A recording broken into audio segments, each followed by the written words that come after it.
to my Narzary education. So नोंथांमोनखौ Narzary education channelनिफ्राय फरायबाय दा दिनैनि गेजेराव नोंथांमोननि गेजेराव मोनसे भिडिअ लाबोदों बे भिडिअआनो जाबाय माने बोरै जों माने माखासे बा हाई सेकेन्डारि लेभेलानो जाबा हाई स्कुल लेभेलानो जाबा डिग्री लेभेल जा स्टुडेन्टफ्रा माने खायफा कुइसनफोरखौ केट्च खालामनो हायाब्ला जों बहा मोननानै माने माबोरै माने आन्डारस्टेन्ड खालामनो हागोन आरो बहा जोङो फुलफिललि कुइसननि एन्सारखौ मोनफुंनो हागोन दा बेनि सायाव आं बे कुइसनखौ होनो थाखाय बेफोरबायदि माने नटिफिकेसनखौ मोनथिहोनो थाखाय दा दिनैनि बे भिडिअखौ बानायनाय जाबाय स' नोंथांमोना प्लिज लाइक साबस्क्राइब शेयार खालाम जुदि हायोब्ला आंनि बे भिडिअखौ दा नोंथांनि गेजेराव आं नैबे कुइसनखौ टपिक्सखौ लाबोदों दा नोंथांमोना थारैनो नायनानै बुजि मोननो हागोन नाय भिडिअखौ जागायबाय आं दा खुलुमबाय आं बयनिसिमबो दा फरायसाफ्रा खायफा सोंलुफोरखौ बहा बोरै मोनगोन नाम्बार 1 जों मबाइल एप्स बा एप बाहायना खायफा सोंलुफोरनि फिननायखौ होनो हानाय दंना गैया दा नेक्स्ट नाम्बार कुइसन जों मा एप्लिकेसन इउज खालामनांगौ दा बेफोर खायफा सोंलुफोरा जोंनियाव जाखाङो मालाबा एन्सारफोरखौ नागिरनो साना मोनस्लाबाबा आं नों बयबो जाफ्लाङो स' जों गासैबो टिचार लेभेलानो जा बा स्टुडेन्ट लेभेलानो जा खायफा सोंलुफोरखौ जुदि केट्च खालामनो हायाब्ला जों बेफोर एप्सनि गेजेरजों जों मानो मोनथिनो हागोन आरो नागिरनो हागोन बेफोर सलुसनफोरखौ मोननो हागोन स' बेनि थाखायनो आं बे इनफरमेसननि थाखाय बेखौ हेल्पफुल जागोन होनना नोंथां सार मेडाम बा स्टुडेन्टसानो जा बा कलेजआनो जा नोंथांमोननि गेजेराव लाबोबाय स' नाय दिनैनि बे भिडिअनि इनफरमेसनखौ नै सानदों दिनैनि बेनि सायाव जों आं मोननैसो इनफरमेसन होनो सानदों मोननैसो जास्ट नोंथांमोनाबो मोनथिनो मोनगोन आरो नोंथांमोननि थाखाय हेल्पफुल जागोन होनना आं सानो आरो आंखौबो हेल्पफुल खालामगासिनो दङ स' नोंथांमोना नायनांगोन बे भिडिअखौ नायोब्ला बुजि मोनगोन दा बेफोर एप्लिकेसनफ्रा जाबाय मा ब्रेन्डलि एप्लिकेसन इनकुवार एप्लिकेसन बे मोनसे एप्लिकेसननि गेजेरजों माने थ्रुलि एन्सारखौ जों सार्च खालामनो मोनो जायखिजायानो जा डिग्री लेभेलानो जा बिएससि बिए बायदि इक'नमिक्स बा बायदि मेजरानो जा बा maths major physics major chemistry major बा जुल'जि बाय'ल'जि एक्सेट्रा मेजरानो जा बा हाइसेकेन्डारि लेभेलानो जा कुइसन बा कम्पिटिटिभ एग्जामनि जा बायदि कुइसनफोरखौ डिसकास खालामनाय जायो बेयाव मानो होनब्ला बेयाव माने माखासे पिएइचडि खालामनायफ्राबो माने इनभल्भ जाना दङ दा बेफोराव माने रिसार्च खालामनाय एन्सारफोरखौ खायफाया मोननो हायो दा बेनि थाखायनो बे एप्लिकेसना इम्परटेन्ट मास्ट बि इम्परटेन्ट फर आस जोंनि थाखाय ब्रेन्डलि एप्लिकेसन आरो क'र एप्लिकेसन बहा मोनगोन जोङो प्ले स्ट'राव थांनानै डाउनलड खालामनांगोन बे एप्लिकेसन प्ले स्ट'राव थांनानै डाउनलड खालामथारनांगोन मास्ट बि आरो प्ले स्ट'राव थांनांगोन डाउनलड खालामनायनि उनाव नोंथांमोना माने मोनगोन दा नोंथांमोननि उनाव आं दसे समनि उनाव आं बेखौ बोरै बबे मोनसे एप्सआ बबे एप्सआ बेखौ दिन्थिनो थाखाय आं माने आखायाव लादों स' बेनि सिगां आं मोनसे एप्स खोन्थाबावनो लुगैदों बा मोनथिहोबावनो लुगैदों माने न'आव दावराव दावसिब्ला फरायसाफ्रा माने फरायनो गोसो ज'आ जों माखासे साइन्टिफिक मेथड बाहायनानै जों फरायनायखौ जौगाहोनो हायो नोंबो आंबो मिथिगौ खिन्थु माखासे आइडियाफोरखौ मिथिया जों बोरै जौगाहोनो दा बेफोरनि माखासे टपिक्सआनो जाबाय बेफोरनि मिथिनो गोनां जाबाय जों वाइट नयस देंखोजों होबथानो हागोन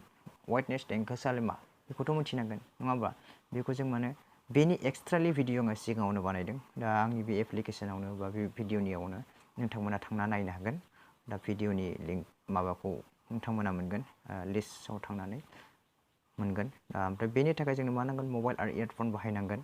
दा वाइट नयस एप्लिकेसन बाहायनानै फरायनो हागोन आरो इउटुब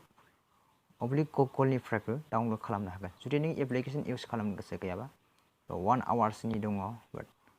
30 मिनिट्सनि दङ बेफोरबायदि एप्लिकेसनखौ जों माने मिउजिकखौ इउज खालामनानै जों माने फरायनायाव ग्र' आप खालामनो हागोन जुदि दावराव जायोबा इयारफन खोमायाव सोनानै फरायनो हागोन कनसेन्ट्रेसन खालामनानै फरायनो हागोन दा बेफोरबायदि इनफरमेसन होनो थाखायनो आं बे चेनेलखौ नार्जारी इडुकेसन खालामदों इउटुब चेनेल नार्जारी इडुकेसन स' नोंथांमोना प्लिज सापर्ट खालाम मोजां मोनब्ला लाइक साबस्क्राइब शेयार खालाम दा आं नोंथांमोनखौ प्ले स्ट'रनि गेजेरजों फोरमायनो सानदों बबे मोनसे एप्सआ दा नाय लोगोफोर प्ले स्ट'राव फैबाय आङो प्ले स्ट'रनि गेजेरजों नै थांनांगोन प्ले स्ट'रनि गेजेरजों थांनानै जों बहा सार्च खालामगोन बे सिगांनि नैबे एप्सआ आङो बावैसो सिगाङाव खालामदोंमोन खौरा एप्लिकेसन आं बेखौ अलरेडि डाउनलड खालामखाबाय नेक्स्टआव दङ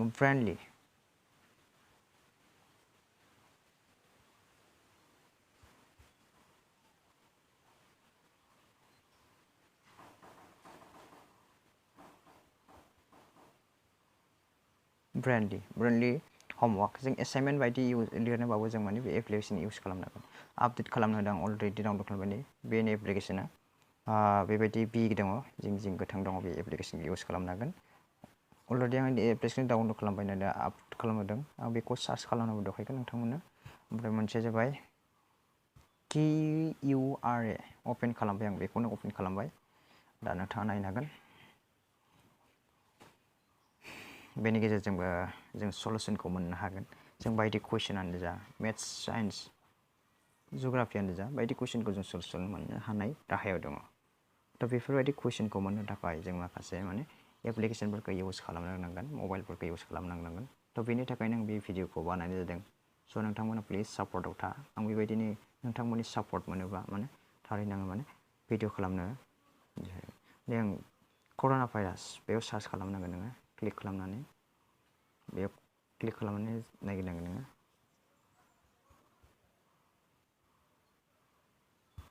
What is chemistry?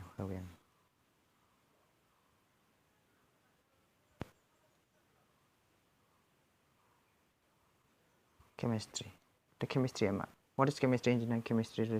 Chemistry बायदि.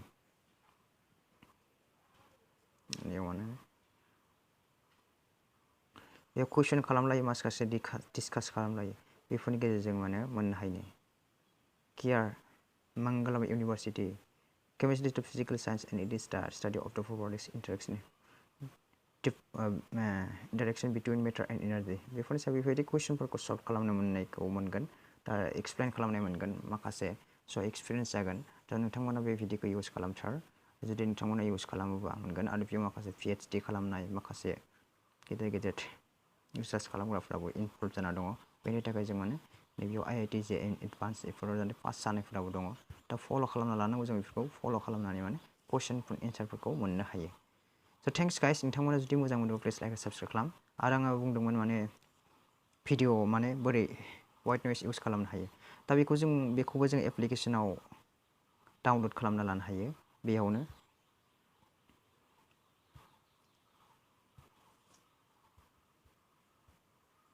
White noise study and concentration बेफोर माखासे बेफोर एप्सखौ डाउनलड खालामनानै माने मिउजिक खोनासंनानै जों माने साउन्ड पलिउसनफोरखौ गोजानाव जायगारहोनो हायो बा नोंनियाव खोमायाव हाबालासिनो जों माने इयारफन सोना लायोबा जों बेखौ जेरै बेबायदि खोनासंनानै माने फरायनो हायो थ' बेनि थाखाय नोंथांमोनखौ आङो ओमफ्राय आरो बेनि मोजाङै डिटेल्सखौ मिथिनोबा आङो भिडिअ बानायखादों होनना बुंदों दहायनो बे भिडिअखौ थांनानै नोंथांमोना नायनानै सोलोंनो हागोन स' थेंक्स गाइस मोजां मोनदोंब्ला प्लिज आंनि बे चेनेलखौ लाइक साबस्क्राइब शेयार खालामनो आङो खावलायहरनाय जाबाय थेंक्स